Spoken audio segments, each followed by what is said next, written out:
ایام ازا کی آمد سے پہلے، کیونکہ عنوان ابھی بارگاہ میں آ کے خبر موصول ہوئی کہ آج کی اس ذکر کی محفل کو استقبال ازا کا نام دیا گیا ہے۔ عزاداری ہمیں دیتی کیا ہے؟ پہلی ذہن سے یہ غلط فہمی نکال دینی چاہیے، ہماری وجہ سے عزاداری نہیں، ہم عزاداری کی وجہ سے۔ بسم اللہ بسم اللہ۔ ہم عزاداری برپا نہیں کیے، عزاداری ہمیں زندہ رکھے ہوئے۔ دو چیزیں انسان بڑی مشکل سے اس دور میں دیتا ہے، ایک وقت اور ایک پیسہ۔ انتہائی خوش قسمتی میری، انتہائی خوش عقیدہ ممبر پہ باوضو ہوں، دل سے عطا گہرائیوں سے عزت و احترام کرتا ہوں کہ قبلہ و کعبہ سرکار علامہ ریحان صاحب کا عقیدہ بھی اچھا، اور اچھا پڑھتے بھی ہیں اور بہت اچھا سنتے بھی ہیں، انتہائی اعلیٰ ظرفی کا مظاہرہ کرتے ہیں، دست شفقت ان کا ہمیشہ سر پہ رہتا ہے۔ دو چیزیں انسان بڑی مشکل سے دیتا ہے، ایک وقت اور ایک پیسہ۔ وقت وہاں دیتا ہے جہاں سے فائدہ ملتا ہو، پیسہ وہاں خرچ کرتا ہے جہاں سے کوئی افادیت ہو۔ مدت ہو گئی میری قوم کو دونوں چیزیں حسین کو دیتے ہوئے۔ بسم اللہ ڈاکٹر صاحب، وقت بھی کریم کربلا کا، پیسہ بھی کریم کربلا۔ ایک ہی ذکر ہے جو بار بار سنا جا رہا ہے، 1400 سال سے ایک ذکر روزانہ ایسے سنا جا رہا ہے کہ جیسے پہلی بار سنا جا رہا ہے۔ ایک واقعہ انسان کو بور کر دیتا ہے، دنیا پریشان ہے کہ آخر یہ قوم اس ذکر سے لیتی کیا ہے، انہیں ذکر سے ملتا کیا ہے۔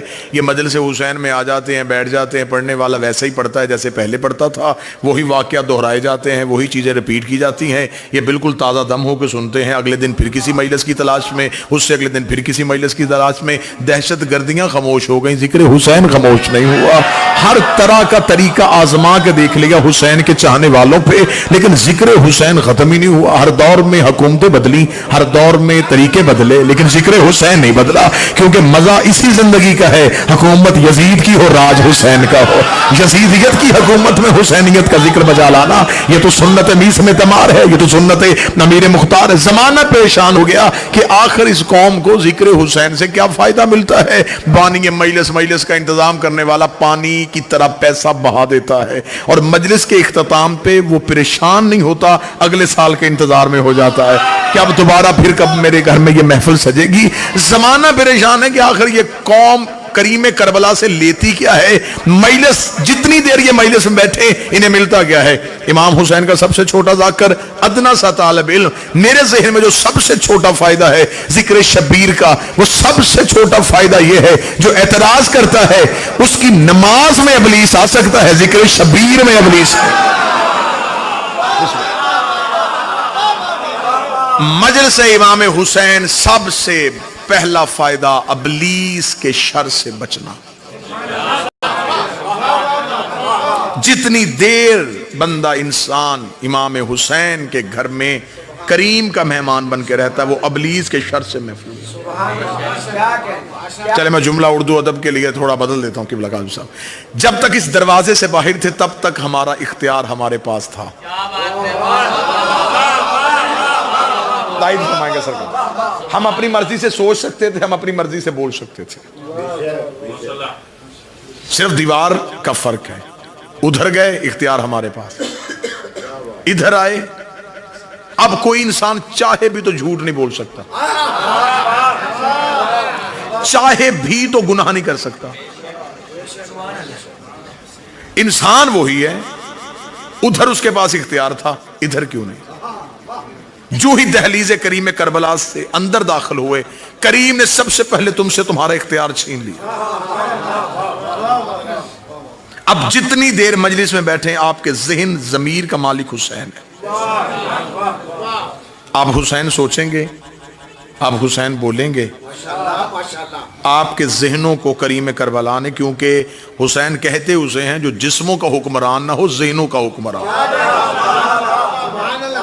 مجلس حسین میں بیٹھے ابلیس کے شر سے محفوظ رہے، شیطان کے حملوں سے محفوظ رہے۔ مجلس اس وقت صرف سڈنی، علمدار، امام بارگاہ میں نہیں ہو رہی، دنیا کے کونے کونے پہ، ہر خطے میں، ہر زبان میں ذکر حسین کیا جاتا ہے. آج بھی کروڑوں لوگوں کو جو گناہ سے بچاتا ہے اسے حسین ابن علی کا مجلس حسین کا. یہ جو لوگ کہہ رہے ہیں کہ عزاداری کے دن آ رہے ہیں, استقبال عزا, محرم آ رہا ہے, محرم دیتا کیا ہے؟ مجلس میں آنا شیعت نہیں, مجلس گھر لے کے جانا شیعت ہے. مجلس میں آنا شیعت نہیں, مجلس کو گھر لے کے جانا شیعت. مجلس حسین کا بچوں کے لیے. دوسرا فائدہ, غرور کا خاتمہ, تکبر کا خاتمہ. امیر سے امیر بھی یہاں آ کے خاموش ہو کے زمین پہ بیٹھ جاتا ہے. ہمارے امام بارگاہوں میں اعلیٰ سے اعلیٰ اخراجات کیے جاتے ہیں, عمدہ انتظامات کیے جاتے ہیں, لیکن سامعین کے لیے, حسین کے عاشقوں کے لیے کرسیاں نہیں لگائی جاتی, زمین پہ بیٹھ جاتے ہیں. اور امیر کے پہلو میں غریب بیٹھتا ہے, پڑھے لکھے کے ساتھ جڑ کے ان پڑھ بیٹھتا ہے. امیر کو امیری پہ ناز کوئی نہیں ہوتا, غریب کو غربت پہ شرمندگی کوئی نہیں ہوتی. پڑھے لکھے کو علم پہ تکبر کوئی نہیں ہوتا, ان پڑھ کو اپنی جہالت پہ پشیمانی کوئی نہیں ہوتی. اس دروازے پہ آگے کوئی نہیں کہتا کہ میں پروفیسر ہوں, میں ڈاکٹر ہوں, میں انجینئر ہوں, مجھے صف اعظام میں سب سے آگے بٹھایا جائے, مجھے سب سے پہلے رکھا جائے, مجھے سب سے پہلے بٹھایا جائے, کیونکہ یہ کائنات کا واحد دروازہ ہے. یہاں عہدے بتائی نہیں جاتے, یہاں منصب بتائی نہیں جاتے, یہاں صرف ان کی نوکری سنائی جاتی ہے. جو بندہ چپ بیٹھا ہے, میں دلیل دیتا ہوں, اس دروازے پہ ایک فرشتہ آیا تھا, اس کے پاس عہدہ سید الملائکہ تھا, منصب اس کا سید الملائکہ تھا. اس نے دروازے پہ دستک دی, اندر بیٹھی فرشتہ نے پوچھا کون ہے, تو اس نے سید الملائکہ نہیں کہا, اس نے کہا انا خیات الحسنین, میں حسنین کا درسی ہوں. فرشتہ نے کہا تو سید الملائکہ بن کے کیوں نہیں آیا؟ اس نے کہا وہاں دروازہ ہے, یہاں عہدے نہیں بتائے جاتے, نوکری سنائی جاتے. یہاں یہ نہیں بتانا. بسم اللہ سرکار, بسم اللہ سرکار. دو تین فائدے عزاداری کے حوالے سے محرم سے قبل, کہ محرم ہمیں کیا دیتا ہے, محرم ہمیں کیا دیتا ہے. 9 دن ہم بارگاہوں میں رہتے ہیں, 10ویں دن ہم بازاروں میں نکل جاتے ہیں. جو قوم 9 دن حسین علیہ السلام کے گھر بیٹھی رہی, وہ 10ویں دن سڑکوں پہ کیوں گئی؟ یہ ہمارا بنایا قانون نہیں, یہ کریم کی عزاداری کا طریقہ ہے. حسین کا 9 دن میرے گھر آنا, میں تمہیں حسینی بناؤں گا, 10ویں دن تمہیں دنیا میں بھیجوں گا. بازاروں میں جا کے اپنے کردار سے بتاؤ کہ حسین کسے کہتے ہیں.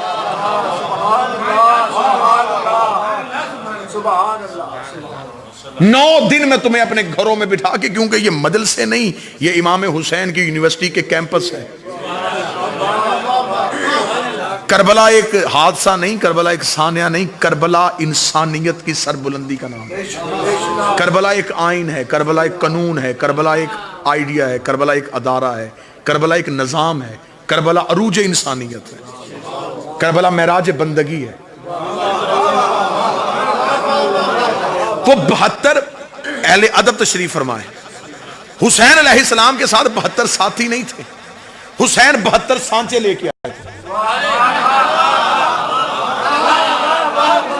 حسین نے ہر طرح کا سانچہ کربل میں سجا دیا. بوڑھے ہو حبیب کو دیکھ لو, جوان ہو سعید کو دیکھ لو. کریم کربلا نے ہر طرح کا سانچہ کربلا میں رکھ دیا. انسانیت ساز کارخانہ, انسان ساز کارخانہ سجایا کریم نے کربلا کی ریت پہ. اگلی سطر پہ اہل زبان سے داد لینا چاہوں گا, اتنا بہتر کارخانہ بنایا, ایسے کمال سانچے تھے کریم کربلا حسین کے پاس. وہ انسان ڈالتا تھا, علیہ السلام نکالتا. کوئی بیٹھا ہے جو ذکر حسین سننے کے لیے؟ ایسے بہترین سانچے تھے کریم کربلا کے پاس. ڈاکٹر صاحب ایسے کمال فن تھا حسین ابن علی کے, وہ انسان ڈالتا رہا, علیہ السلام نے کہا.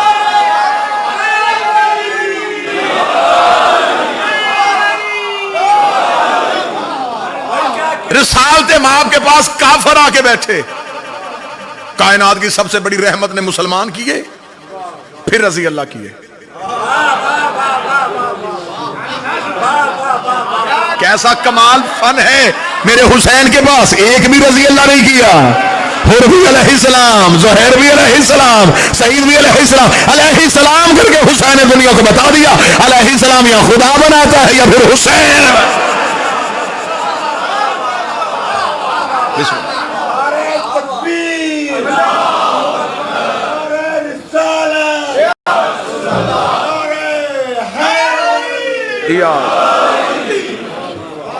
غرور کا خاتمہ. بسم اللہ. کہ دعا فرمائے تکبر کا خاتمہ. جتنی دیر ذکر میں بیٹھے رہے اندر سے غرور ختم ہو گیا. امیر المومنین سے کسی نے پوچھا تھا صحابی نے کہ مولا آپ زیادہ زمین پہ بیٹھنا کیوں پسند فرماتے ہیں؟ امیر نے فرمایا اس لیے کہ یہاں سے انسان گر نہیں سکتا.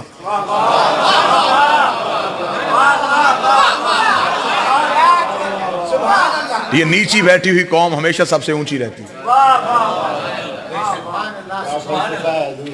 غرور کا خاتمہ ہو گیا، تکبر کا خاتمہ ہو گیا ہمیشہ کے لیے. یہاں جس کے ساتھ آپ جڑ کے بیٹھے ہیں وہ آپ کی برادری نہیں، خونی رشتہ نہیں آپ کا. جتنی دیر آپ مجلس میں رہے آپ کسی غیر کے ساتھ جڑ کے بیٹھے. کریم نے تمہیں اپنے گھر میں بلا کے غیر کے ساتھ بٹھا کے تمہیں درس دیا ہے میرے گھر میں بیگانے کے ساتھ بیٹھ سکتے ہو تو گھر میں جا کے بھائی کے ساتھ بھی بیٹھ سکتے.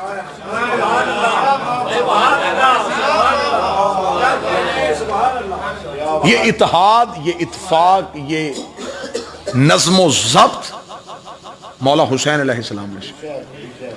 اور یہ مجلسوں کا فیض ہے. قبلہ جناب ذاکر منظر مہدی صاحب کہہ رہے تھے کہ میں پنجابی زبان میں اگر قصیدہ پڑھوں تو اہل زبان سمجھیں گے. یہ قوم اتنی مضبوط حافظے کی مالک ہے جو مرنے کے بعد عربی میں تلقین سمجھ سکتے ہیں. وہ زندگی میں ہر زبان بھی سمجھ سکتے ہیں. بسم اللہ.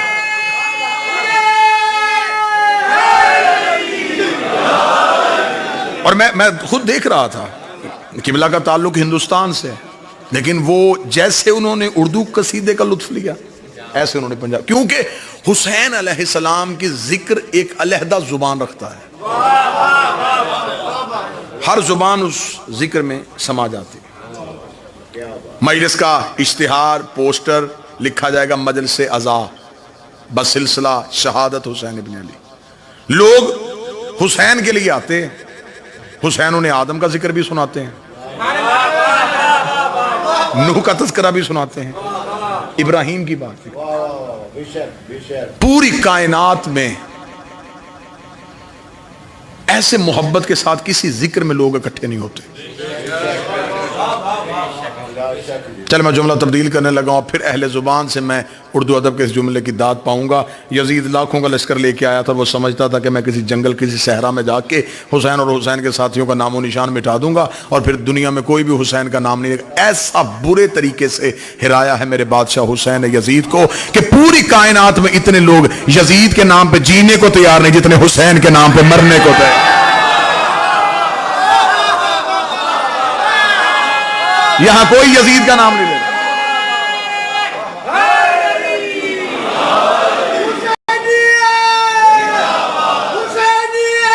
زندہ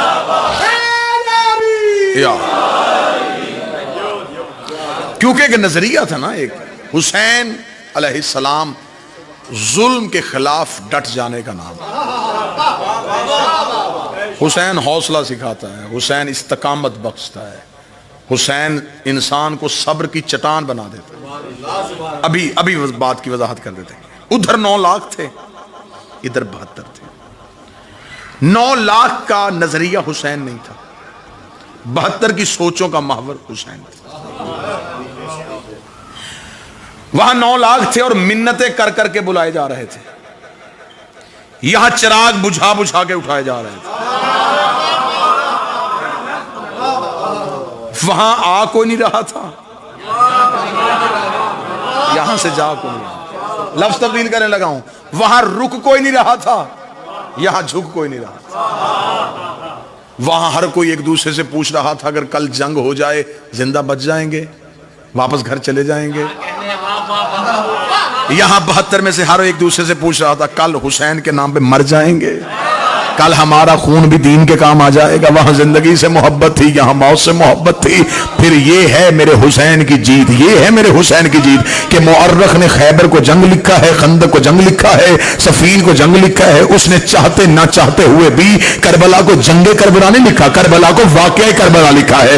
اس لیے اس نے بتایا کہ جنگ کے تو سارے فلسفے بدل گئے تھے. جنگوں کا فلسفہ یہ ہے کہ وہاں 9 لاکھ ہو, اکثریت ہمیشہ اقلیت میں بھاری ہو جاتی ہے. جن کے پاس نیزے ہو وہ سینوں میں چلے جاتے ہیں, جن کے پاس تلواریں ہو وہ گردنیں کاٹ دیتی ہیں. لیکن کربلا میں حسین نے عظیم فلسفہ بتا دیا, تلواریں ٹوٹ گئی, سر سلامت رہے, نیزے ختم ہو گئے, سینے سلامت رہے. پھر حسین نے کربلا میں ایک علیحدہ نظریہ دکھا دیا. وہاں سے علی اکبر نکلتے ہیں, ادھر سے 2000 بھاگتا ہے, ادھر سے قاسم نکلتے ہیں, ادھر سے 5000 بھاگتا ہے, ادھر سے عباس نکلتے ہیں, ادھر سے 10,000 میدان چھوڑ کے بھاگ جاتا ہے. حسین نے دنیا کو بتایا وہاں لاکھوں میں ہزاروں بھاگے, یہاں 72 میں ایک بھی نہیں ہے.